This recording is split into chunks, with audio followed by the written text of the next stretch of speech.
একটা লেলিহান আগুন যা চোখের পলকে পুড়িয়ে ছারখার করে দিল এতিম হাফেজদের পুরো একটা নীড়।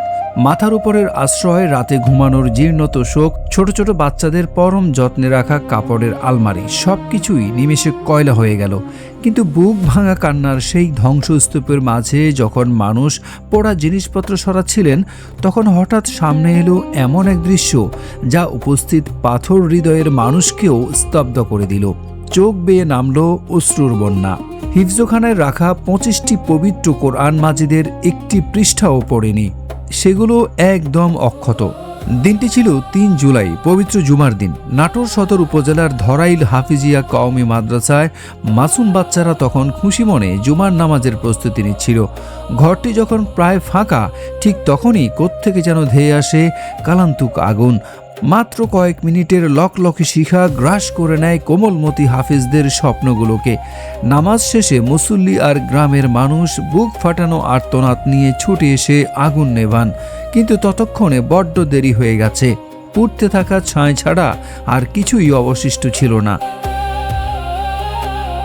আগুন তো শুধু ঘর পোড়ায়নি, পুড়িয়ে দিয়েছে ওই গরিব এতিম বাচ্চাদের বছরের পর বছর ধরে বুক দিয়ে আগলে রাখা জামা কাপড়, বিছানাপত্র আর পড়ার বই।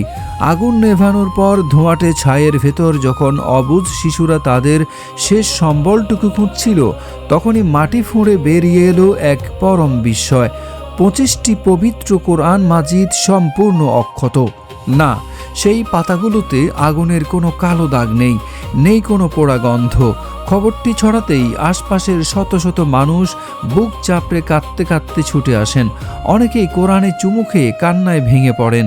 শিক্ষকরা আকাশের দিকে হাত তুলে রুদ্ধ কণ্ঠে বললেন, হে আল্লাহ, এতিমদের সব কেড়ে নিলেও তোমার কালামকে তুমি আগুনের হাত থেকে বাঁচিয়ে রাখলে।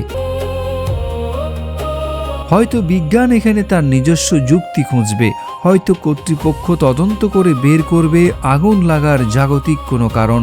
কিন্তু একজন বিশ্বাসী মানুষের হৃদয়ে যে আবেগের তুফান আজ উঠেছে, তা কোনো যুক্তি দিয়ে মাপা যায় না। কারণ এই অবুঝ এতিমদের কাছে এই কোরআন শুধু কাগজের কোনো বই নয়, এ যে তাদের অন্তরের স্পন্দন, তাদের জীবনের একমাত্র আলো।